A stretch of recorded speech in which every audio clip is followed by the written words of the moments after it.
ल इन्ट्री लेभलको कोडमा हामीले चाहिँ के लेखिदिन पर्यो भने प्रोसेस 1 चाहिँ एक्जिक्युट भएर क्रिटिकल रिजन भित्र छिर्ने बेलामा प्रोसेस 2 लाई चाहिँ क्रिटिकल रिजन भित्र आउन दिन भएन भनेर लेख्नु पर्यो है। अब यो केसमा चाहिँ के भइदिन्छ भने प्रोसेस 1 ले नन क्रिटिकल रिजन सकायो, नन क्रिटिकल रिजन सकाएर उले इन्ट्री लेभलको कोड चाहिँ एक्जिक्युट गरेर क्रिटिकल रिजन भित्रको कोडमा छिर्यो है, यहाँ भित्र पुग्यो, यो क्रिटिकल रिजन भित्रको कोडमा पुग्यो। प्रोसेस 1 ले नन क्रिटिकल कोड को एक्जिक्युसन सकायो, त्यसपछि इन्ट्री लेभल कोडलाई रन गर्यो। इन्ट्री लेभल कोड चाहिँ सक्सेसफुली एक्जिक्युट भइसकेपछि उलाई चाहिँ क्रिटिकल रिजन भित्रको कोडमा भित्र छिर्न दियो। अब प्रोसेस 1 चाहिँ क्रिटिकल रिजन भित्र छ भने प्रोसेस 1 चाहिँ क्रिटिकल रिजन भित्रको कोड एक्जिक्युट गरिरहेछ भने त्यो टाइममा अब यो प्रोसेस 2 ले इन्ट्री लेभलको कोड एक्जिक्युट गर्दाखेरि यो इन्ट्री लेभलको कोडमा चाहिँ के भइदिने भयो भने P1 चाहिँ अलरेडी क्रिटिकल रिजन भित्र छ, त्यो कारणले गर्दा P2 लाई चाहिँ क्रिटिकल रिजन भित्र छिर्न नदिने भनेर लेखेको हुनु पर्यो के। बुझ्यो बुझ्यो बुझाइ सक्दैन फेरि मैले भने भने ठीक छ है। कन्फ्युज भयो भने सोध है बीचमा।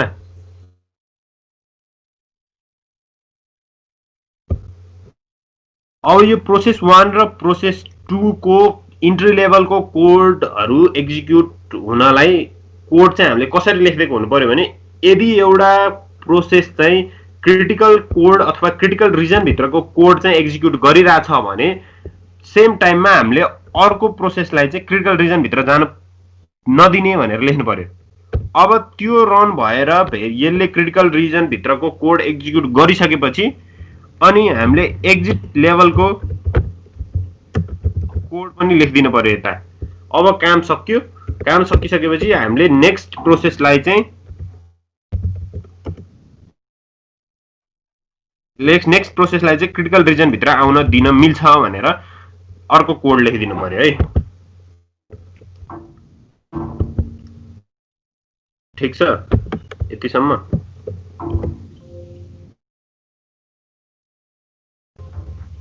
फेरि एकचोटि भनिदिन्छु है त। अब हामीले P1 लाई नै पहिला जानुपर्छ भन्ने छैन है। फेरि P1 भन्दा पहिला P2 पनि क्रिटिकल रिजन भित्र जान सक्छ। अब अघि नै मैले P1 लाई एक्जाम्पल लिएर गरे भने अब P2 लाई एक्जाम्पल लिएर पनि गर्न सकिन्छ है। अब P2 मा चाहिँ हाम्रो नन क्रिटिकल कोडहरु छ, P2 ले चाहिँ त्यो एक्जिक्युट गरिसक्यो।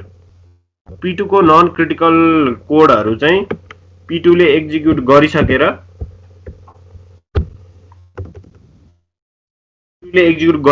उले चाहिँ इन्ट्री लेभलको कोड चाहिँ के गर्यो एक्जिक्युट गर्यो। सेम टाइममा P1 पनि एक्जिक्युट भइराछ। P1 ले पनि इन्ट्री लेभलको कोड एक्जिक्युट गर्न खोजिराछ, तर P1 भन्दा पहिला P2 ले इन्ट्री लेभलको कोड चाहिँ सक्सेसफुली के गर्यो एक्जिक्युट गर्यो। अब P2 चाहिँ क्रिटिकल रिजन भित्र छिर्यो।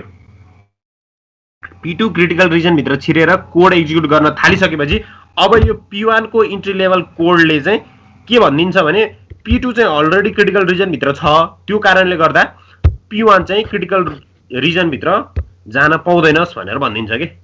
बुझ्यो?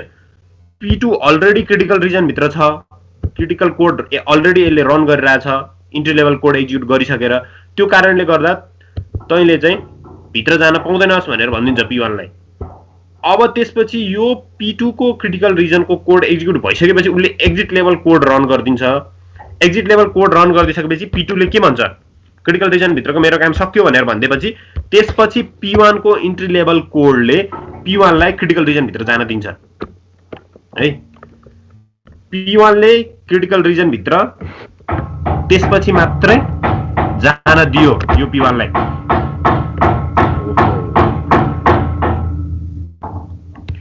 अब यो P1 चाहिँ क्रिटिकल रिजन भित्र गइसकेपछि अब उले पनि आफ्नो भित्रको क्रिटिकल कोडहरु रन गर्ने भयो र त्यसपछि चाहिँ एक्जिट लेभल कोड रन गर्ने भयो है। ठीक छ। यसरी चाहिँ हामीले क्रिटिकल रिजनलाई अभोइड गर्न सक्छौं है। अब यो क्रिटिकल रिजन अभोइड गर्ने भन्ने बित्तिकै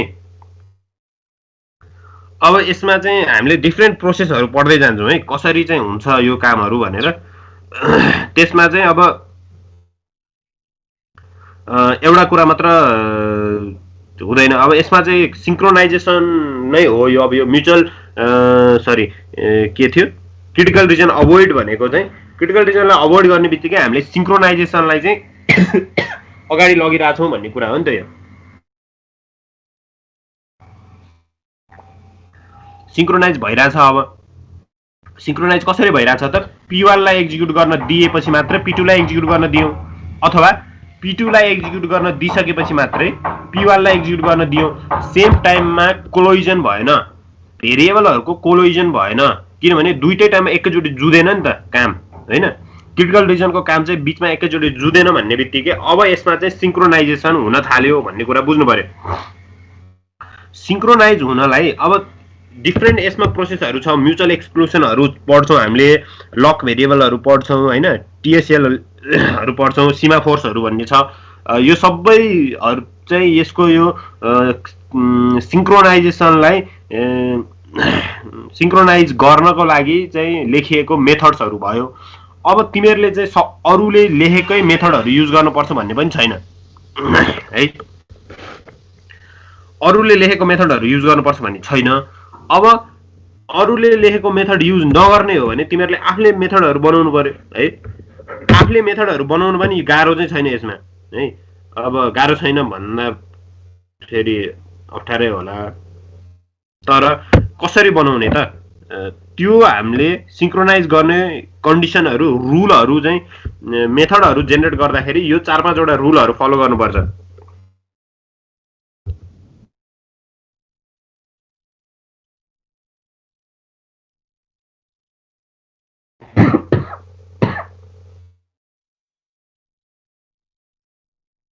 सिङ्क्रोनाइजेसन गर्नको लागि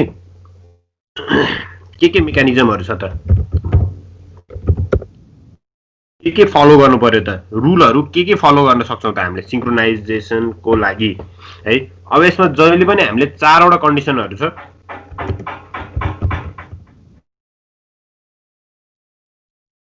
तिमीहरूलाई मेरो आवाज भन्दा बाहिरको साउन्ड धेरै सुनिरहेछ कि के छ आज? बेला बेलामा बढी बढी आइरहेछ। यो बाहिर काम भइरहेछ, त्यही भएर आज अलिकति डिस्टर्ब नै छ है। होइन, घरमै।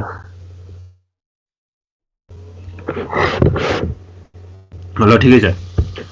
अब यो 4 वटा कन्डिसनहरू छ है। सिङ्क्रोनाइजेसनको मेकानिजमहरू, डिफ्रेन्ट मेकानिजमहरू छ। त्यसमा पनि हामीले चाहिँ अरूले युज गरेको, अरूले बनाएको मेथड्स अर मेकानिजम युज नगर्ने हो भने हामीले चाहिँ आफैले पनि क्रिएट गर्न सक्छौँ।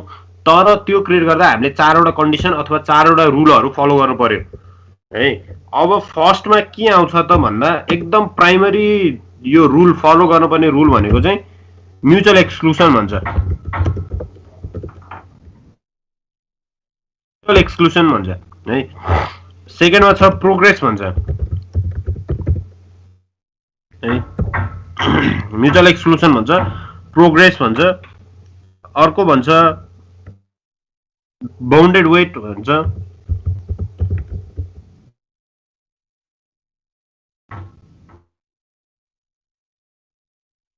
बाउन्डेड वेट भन्छ। नेक्स्टमा छ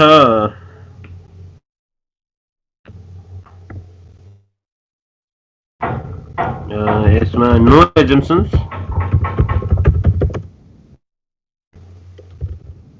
रिलेटेड टु मेमोरी स्पिड अथवा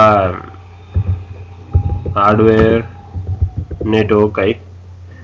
यो कुराहरू चाहिँ हामीले फलो गर्नुपर्छ 4 वटा कन्डिसनहरू भनेर भन्छ सिङ्क्रोनाइज गराउने हो भने है। सिङ्क्रोनाइज गराउनको लागि यो 4 वटा कन्डिसन चाहिँ फलो भएको हुनु पर्यो भन्छ। यो 4 वटा कन्डिसन फलो गरेको छौँ भने हामीले चाहिँ अरूले दिएको यो मेथडहरू मात्रै युज गर्नुपर्छ भन्ने छैन। हामीले चाहिँ आफैले पनि कुनै मेथड हामीले क्रिएट गर्न खोज्दैछौँ भने यो 4 वटा रुल चाहिँ फलो गर्नु पर्यो। अब यो 4 वटा रुलमा पनि यो दुईटा रुल, फर्स्टको दुईटा रुल चाहिँ प्राइमरी रुल भनेर भन्छौँ हामीले। यो प्राइमरी रुल चाहिँ फलो भएकै हुनु पर्यो है। 4 वटा यो कन्डिसन अथवा 4 वटा रुलहरु मध्ये 4 वटा कन्डिसन प्लस रुल लेख्यौं है। यो 4 वटा रुलहरु मध्ये फर्स्टको दुईटा प्राइमरी रुल भयो 1 र 2 को, म्युचुअल एक्सक्लुसन र प्रोग्रेस भनेको। थर्डको र फोर्थको यो बाउन्डेड वेट र अरु कुराहरुमा डिपेन्ड हुन नपर्ने, मेमोरीहरुको र हार्डवेयर नेटवर्क स्पिडहरुको चाहिँ मा डिपेन्ड हुन नपर्ने गरी गरेको छ भने यो कुरालाई चाहिँ हाम्रो म्युचुअल एक्सक्लुसन यो सिंक्रोनाइजेसनको रुल भनेर भन्यो। यो दुईटा प्राइमरी हो, फर्स्टको दुईटा, सेकेन्डको दुईटा सेकेन्डरी हो। सकेसम्म यो थर्ड र फोर्थको पनि एप्लाई हुनु पर्यो, तर यदि त्यो दुईटा एप्लाई हुँदैन भने फर्स्टको दुईटा चाहिँ हुनै पर्यो, प्राइमरी हो त्यो चाहिँ हुनै पर्यो है। अब जब हामी म्युचुअल एक्सक्लुसन भने के हो त?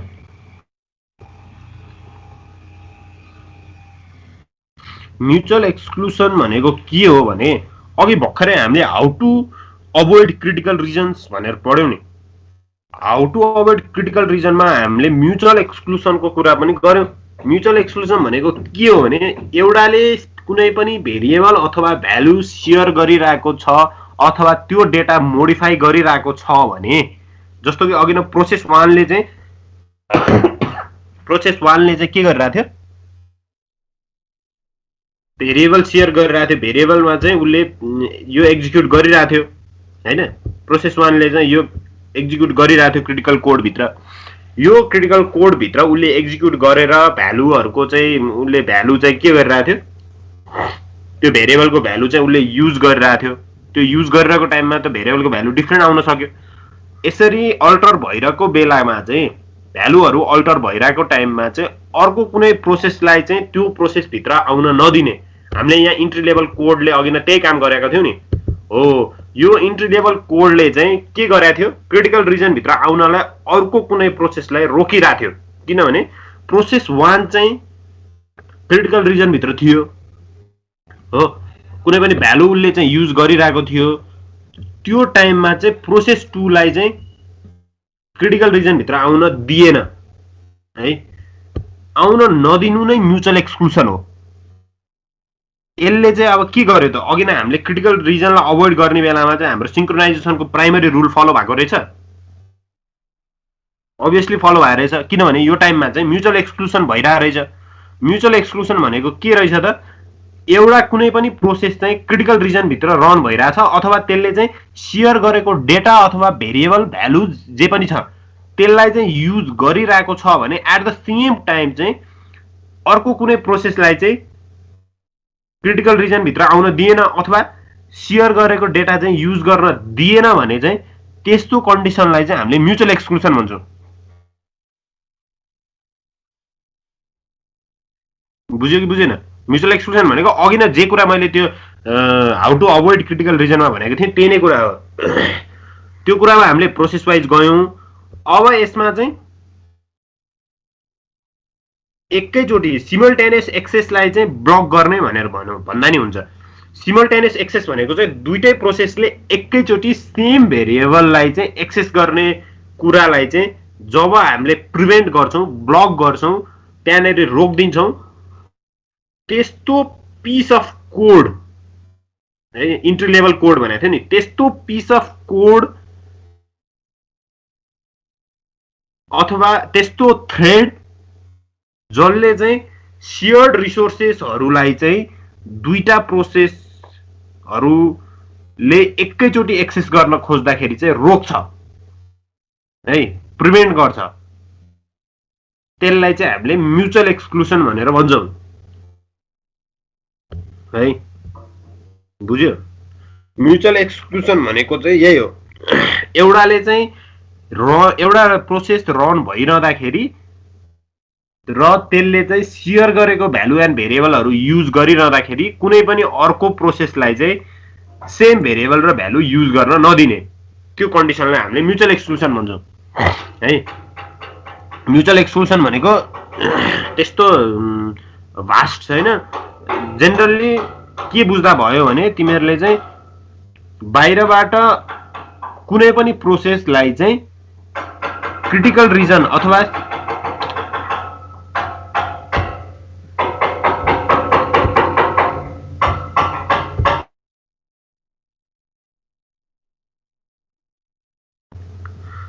क्रिटिकल रिजन अथवा सेयर भइरहेको डेटालाई चाहिँ बाहिरको कुनै पनि प्रोसेसलाई युज गर्न नदिने भनेर बुझ्दाखेरि भयो है। म्युचुअल एक्सक्लुजन भनेको त्यही हो। अब प्रोग्रेसमा जाउँ हामी। प्रोग्रेस भनेको के बुझिन्छ? प्रोग्रेस भनेको जेनरली के बुझिन्छ?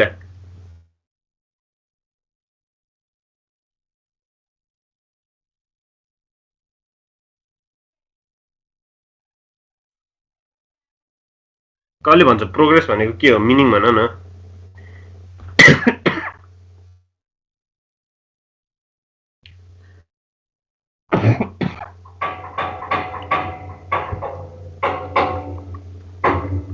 जसले भन्दा नि हुन्छ, ल भन त प्रोग्रेसको मिनिङ के हो? मिनिङ मात्र, जस्ट वर्डको मिनिङ मात्र सोधेको मैले। ओएसमा के हो भनेर सोधेको होइन, अपरेटिङ सिस्टममा चाहिँ प्रोग्रेसलाई के भनिन्छ भनेर सोधेको होइन। जस्ट प्रोग्रेसको मिनिङ के हो? सन्जुले भन्छ ल।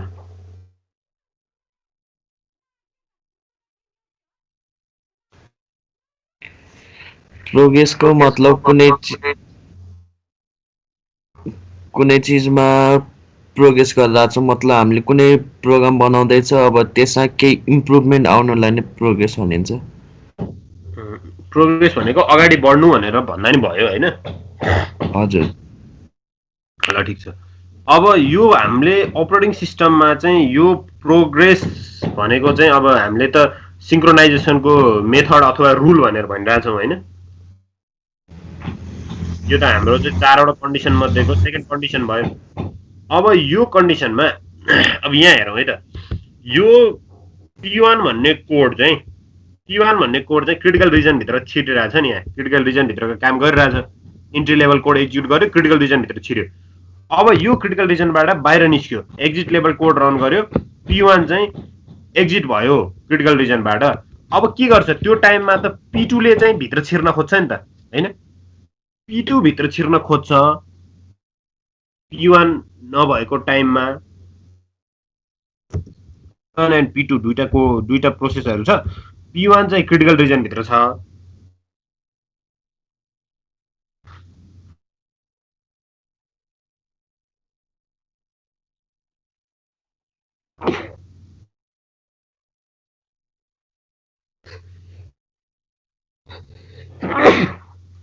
P1 चाहिँ क्रिटिकल रिजनभित्र छ।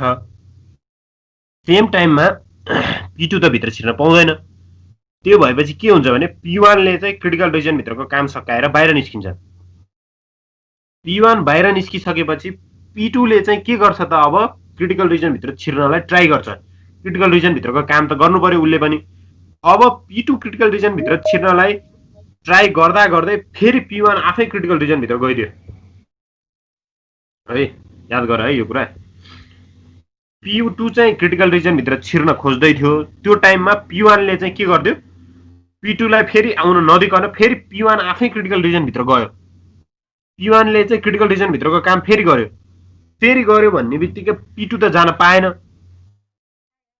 P1 चाहिँ के भयो, सेकेन्ड टाइम पनि क्रिटिकल रिजनभित्र गयो। अब फेरि P1 क्रिटिकल रिजनबाट बाहिर निस्क्यो, फेरि P2 भित्र छिर्न लागेको थियो, त्यो बेलामा फेरि P1 आफै भित्र गइदियो, थर्ड टाइम पनि आफै गइदियो। त्यस्तै गरेर फेरि फोर्थ टाइम पनि आफै गयो, फिफ्थ टाइम, सिक्स्थ, सेभेन्थ पनि आफै गयो है। अब यो केसमा जबसम्म P2 क्रिटिकल रिजनभित्र जान पाउँदैन है, अब यसपछि यो चाहिँ एकचोटि जान पायो। ल 7 चोटि P1 भन्ने प्रोसेस चाहिँ क्रिटिकल रिजनभित्र गएर आयो, त्यो टाइममा P2 भन्ने प्रोसेस चाहिँ बल्ल एकचोटि जान पायो है। अब यस्तो हुँदै जाँदाखेरि नेक्स्टमा फेरि के गर्यो, P1 चाहिँ क्रिटिकल रिजन भित्र गयो फेरि अब फेरि next time P2 critical reason भित्र जान खोज्दै थियो फेरि P1 आफै गयो यसरी हुँदै हुँदै चाहिँ के भयो भने यो चाहिँ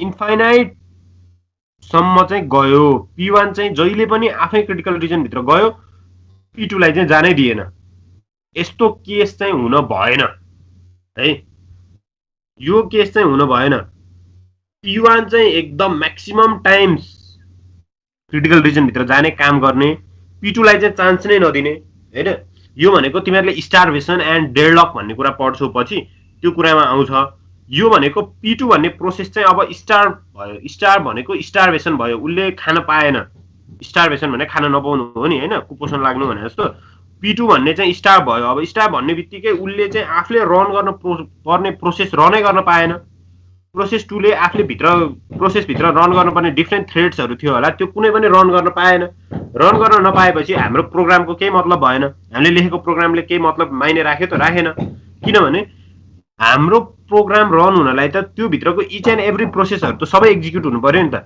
हैन एक्जिक्युट हुन पर्यो तर हाम्रो P1 भन्ने प्रोसेसले चाहिँ P2 भन्ने प्रोसेसलाई यसरी हल्ट गरेर राखेको छ कि P2 भन्ने प्रोसेस चाहिँ क्रिटिकल रिजन भित्रको काम गर्नै पाउँदैन त्यस्तो हुन भएन तर त्यस्तो हुन यो P1 ले चाहिँ धेरै चोटी एक्जिक्युट गर्यो भन्दैमा फेरि प्रोग्रेस नहुने चाहिँ होइन है P1 को प्रायोरिटी धेरै P1 को काम धेरै P2 को काम थोरै पनि हुन सक्छ P1 ले चाहिँ 100 चोटी गर्यो P2 ले 2-3 चोटी गर्यो भने ठीक छ यसलाई हामीले प्रोग्रेस मान्न सक्छौं है P1 ले चाहिँ 100 चोटी क्रिटिकल रिजन भित्र गयो त्यो टाइममा P2 ले जम्मा 5 चोटी गयो अथवा 2 चोटी गयो 10 चोटी गयो त्यो केस भयो भने है यहाँ 100 इक्वल टु 5 भएको केसमा हामीले प्रोग्रेस भनेर मान्न सक्छौं है यो चाहिँ प्रोग्रेस भइराछ भनेर मान्न सक्छौं तर अब यो केसमा यहाँ इन्फाइनाइट इक्वल टु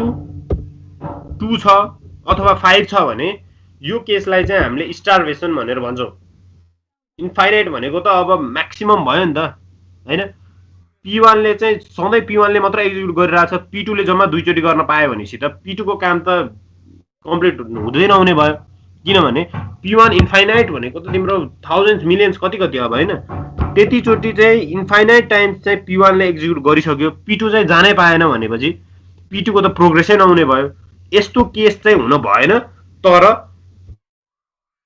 यो 100 टाइम्स जाँदाखेरि यो P2 चाहिँ P1 100 टाइम्स जाँदाखेरि P2 5 टाइम्स मात्र जान पायो भने पनि पुग्यो तर है त्यसलाई चाहिँ हामीले प्रोग्रेस भन्न सक्छौं यो केस पनि फलो हुनु पर्यो यो रुल पनि फलो हुनु पर्यो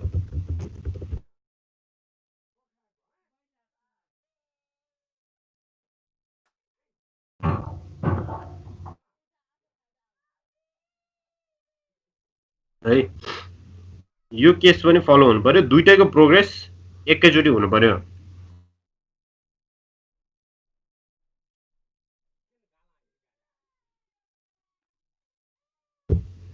अब आउँछ हाम्रो बाउन्डेड वेट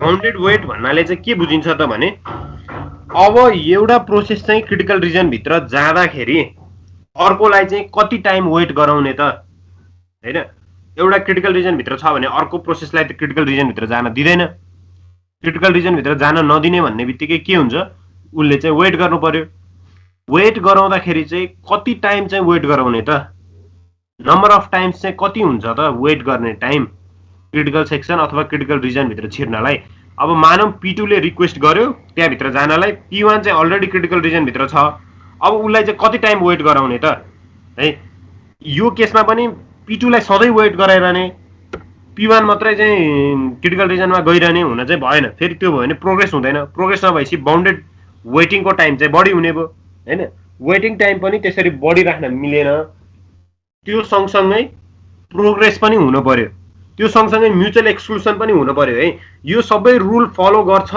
यदि भने हामीले चाहिँ के बुझ्न सक्छौं भने सिंक्रोनाइज भइरहेछ, सिंक्रोनाइजको मेकानिजम, सिंक्रोनाइजको रुलहरू फलो भइरहेछ। अब तिमीहरूले चाहिँ के गर्यो, सिंक्रोनाइज गर्ने मेथड लेख्यौ।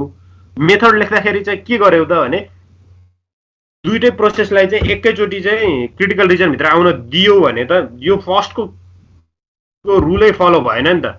अब त्यो भयो भने तिमीहरूले बनाएको मेथडले चाहिँ काम गरेन होइन। तिमीहरूले कुनै प्रोग्राम लेख्यौ, प्रोग्राम रन गर्यो, पहिलो लाइनमै इरर आयो, पहिलो लाइनमै इरर आयो भनेपछि त तिमीहरूले लेखेको कोड त मतलब भएन, कामै भएन होइन। अब त्यसलाई चाहिँ तिमीहरूले के गर्नु पर्यो, डिबग गर्नु पर्यो, त्यसलाई फेरि राम्रोसँग लेख्नु पर्यो। अब सेम तिमीहरूले फर्स्टको म्युचुअल एक्सक्लुसनको रुल चाहिँ फलो गर्यो। अब सेकेन्डमा गयो प्रोग्रेस। म्युचुअल एक्सक्लुसन त भयो तर प्रोग्रेस चाहिँ भएन। जहिले पनि एउटा प्रोसेसलाई मात्र काम गर्न दिने, अर्को प्रोसेसलाई चाहिँ कामै गर्न नदिने भयो भने त यो प्रोग्रेस भएन, फेरि यो रुल त फलो भएन। अब थर्डमा गयो बाउन्डेड वेट।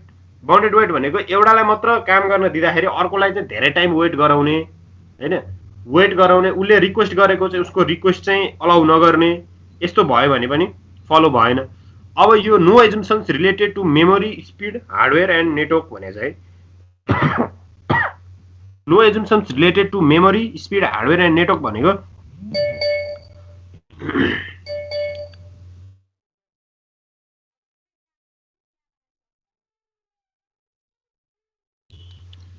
अब यसमा चाहिँ के हुन्छ भने तिमीहरूको कुनै पनि प्रोग्राम लेख्दैछौ भने त्यो प्रोग्राममा चाहिँ हार्डवेयर रिलेटेड एजम्पसन्सहरू हुन भएन।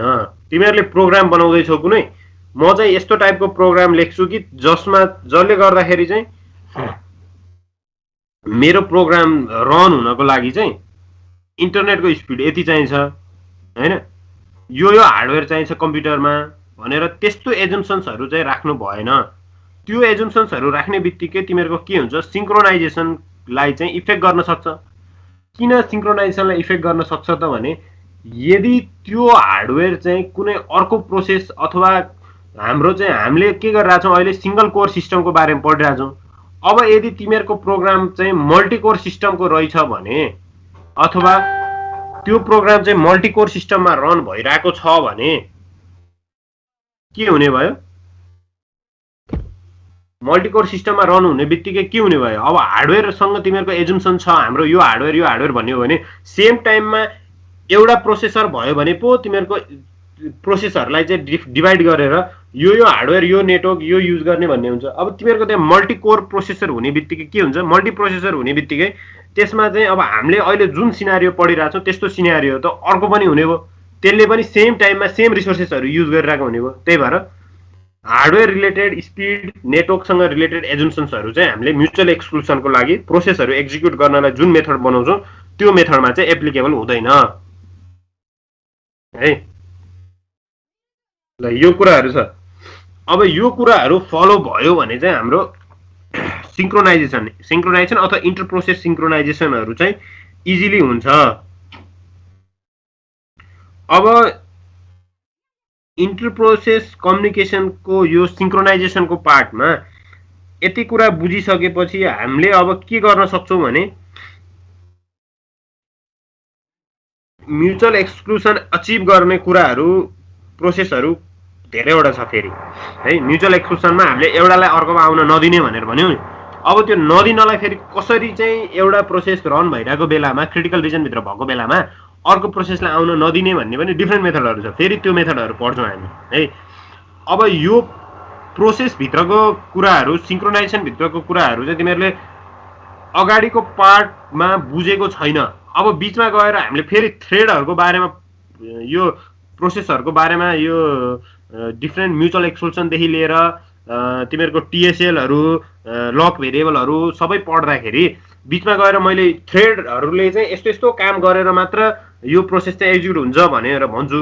अब त्यो टाइममा तिमीहरूले थ्रेड भनेको के हो नै बुझेको छैन भने चाहिँ फेरि अप्ठ्यारो हुन्छ है। त्यही भएर पुरानो कुराहरू पनि पहिला पढेको कुराहरू पनि मेमोराइज चाहिँ भइरहनु पर्यो है, किनभने त्यहीसँग रिलेटेड कुराहरू नै पढ्दै गइरहेको हुन्छौँ कि हामीले। यसमा चाहिँ नयाँ कुराहरू भनेर अब जुन यो हामीले प्रोसेस भन्ने च्याप्टरभित्र छौँ हामी अहिले इन्टर प्रोसेसमा, यो भित्रको कुराहरू सबै तिमीहरूले टपिकहरू एक अर्कामा इन्टर रिलेटेडै हुन्छ है।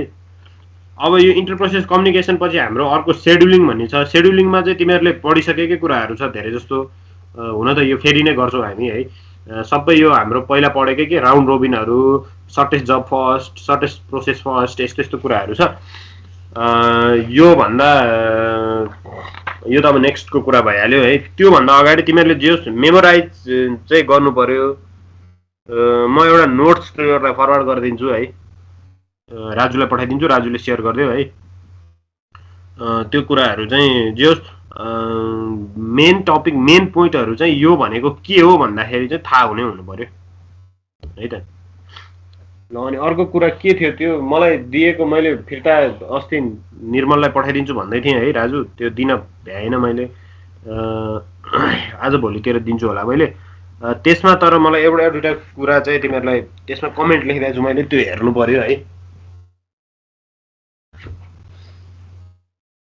यो तिमीहरूको प्रोजेक्टको प्रपोजल हो कि फाइनल डिफेन्स हो? यो फाइनल रिपोर्ट हो? प्रपोजल मात्र हो है। अब यो प्रपोजल मात्र हो भने यो राजुले मलाई दिएकोमा फाइनल डिफेन्स रिपोर्ट भनेर लेखाएको छ, यो भएन है। यसमा मैले डिफ्रेन्ट कमेन्टहरू गरेको छु। अब तिमीहरूले यसमा मेन कुरा एउटा चाहिँ यो एब्स्ट्र्याक्ट भन्ने लेखाएको छ कि सबैले। एब्स्ट्र्याक्ट भन्ने चिजमा चाहिँ एब्स्ट्र्याक्ट भन्ने कुरा चाहिँ जहिले पनि फाइनल रिपोर्टमा मात्र लेख्ने हो। एब्स्ट्र्याक्ट भन्नेमा के लेखा हुन्छ त? हामीले चाहिँ यस्तो यस्तो कुराहरू गऱ्यौँ, यो कुराहरू गरिसकेपछि चाहिँ हाम्रो प्रोजेक्ट गर्नलाई सजिलो भयो, हाम्रो प्रोजेक्टमा चाहिँ यसरी यसरी कम्प्लिट भयो भनेर लेखा हुन्छ नि त एब्स्ट्र्याक्ट भन्ने चिजमा त। अब यो तिमीहरूले भर्खरै प्रपोजल बनाउँदैछौ भने यो एब्स्ट्र्याक्ट भन्ने कुरा लेख्नु भएन। अनि मलाई अरू कसले मेल गरिदिन्छु भनेको थियो, त्यो पनि मेल गरेको छैन है। अनि तिमीहरूको यो एउटा अर्को कुरा चाहिँ यो डकुमेन्टेसन गर्ने तरिका अलिकति भएको छैन। यो डकुमेन्टेसनमा तिमीहरूको हेडिङहरू राम्रोसँग राख्नु पर्यो है। यो अगाडिको स्पेसिङहरूको कुरा आउँछ, नम्बरिङहरू नै छैन केही पनि। नम्बरिङहरू र हेडिङहरू तिमीहरूले राम्रोसँग मिलाएर राख्यौ भने यो तिमीहरूको टेबल अफ कन्टेन्ट बनाउन सजिलो हुन्छ है। यो राजुको चाहिँ ठिकै छ, पेज नम्बरहरू चाहिँ छैन पछाडि, तर उसले टेबल अफ कन्टेन्टमा चाहिँ पेज नम्बरहरू लेखेको छ। लेख्न चाहिँ पेज नहालेको सर अहिले नै। Page number table of content भन्दा पछाडि चाहिँ पेज नम्बर हुनु पर्यो है फेरि। तर यो अस्मिताकोमा चाहिँ के छ भने अगाडि फर्स्ट पेज जुन तिमीहरूको यो अगाडिको कभर पेज हुन्छ नि, कभर पेजदेखि नै पेज नम्बर 1, 2 भनेर आएको छ कि, यो आउनु भएन। टेबल अफ कन्टेन्ट पनि राम्रो भएको छैन। टेबल अफ कन्टेन्टमा अस्मिताले पेज नम्बरहरू राखेको रहेनछ है। टेबल अफ कन्टेन्ट भन्दा पछाडि जब तिमीहरूको इन्ट्रोडक्सन सुरु हुन्छ नि, इन्ट्रोडक्सन सुरु भएपछि चाहिँ त्यसपछि पेज नम्बर हुनु पर्यो। यो पेज नम्बर राख्नलाई चाहिँ पेज ब्रेक गर्ने अनि पेज नम्बर राख्ने है। पेज ब्रेक गरेर पेज नम्बर राख्यो भने राम्रो देखिन्छ। मलाई अर्को कसले पठाउने भनेको थियो त्यो पनि पठाइदियो है। तिमीहरूको यो केही चेन्जेसहरू गर्नुपर्ने हुन्छ, यो चेन्जेसहरू गर्नुपर्ने चाहिँ मैले भनिदिन्छु अनि तिमीहरूलाई सजिलो हुन्छ टाइममै बरु यो गर्नलाई।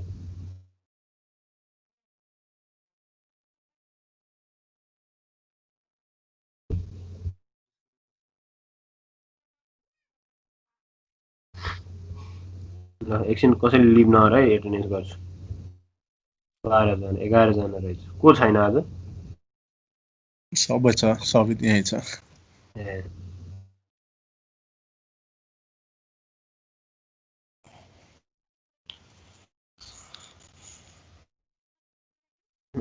कहाँ पठाएको थियो राजुले मलाई?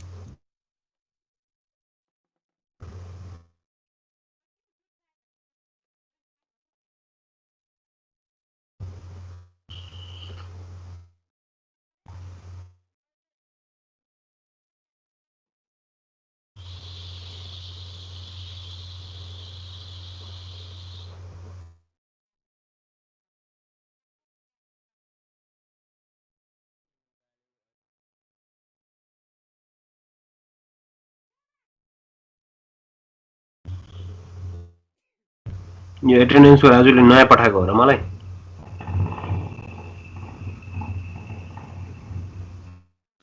नयाँ पठाएको छैन सर, त्यही पुरानै हो। भाद्रको आएछ हो। भाद्रकोमा यो पुरानो एटेन्डेन्सहरू छैन नि त यसमा, किन हो अहिले? छ होला सर, थाहा नै छैन, मैले चलाएकै छैन। सबै खाली छ त सबै सब्जेक्टको?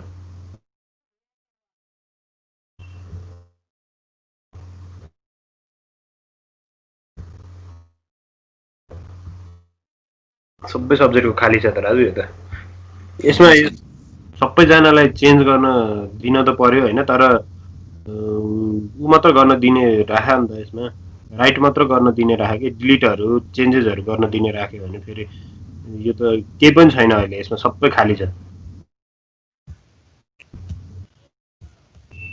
एटेन्डेन्स सिट भन्ने सबै खाली छ, हेर त एकचोटि।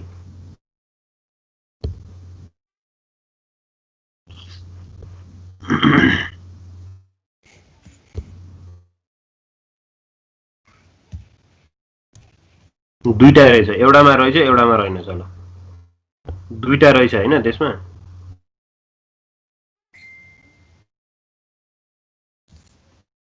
दुईटा रहेछ, एउटा चाहिँ खाली छ एउटामा चाहिँ रहेछ ल, ठिकै छ यो।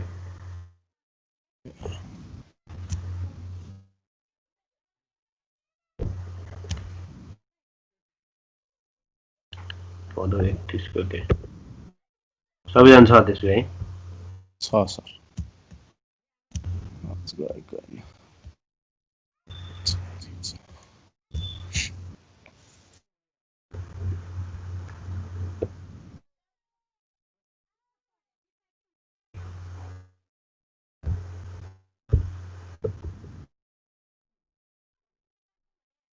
ठिकै छ। यो कसले हो यो रिपोर्ट को तिमीहरूको उसको प्रोजेक्टको प्रपोजल पठाउने, त्यो मलाई मेलमै पठाइदिनु भयो है।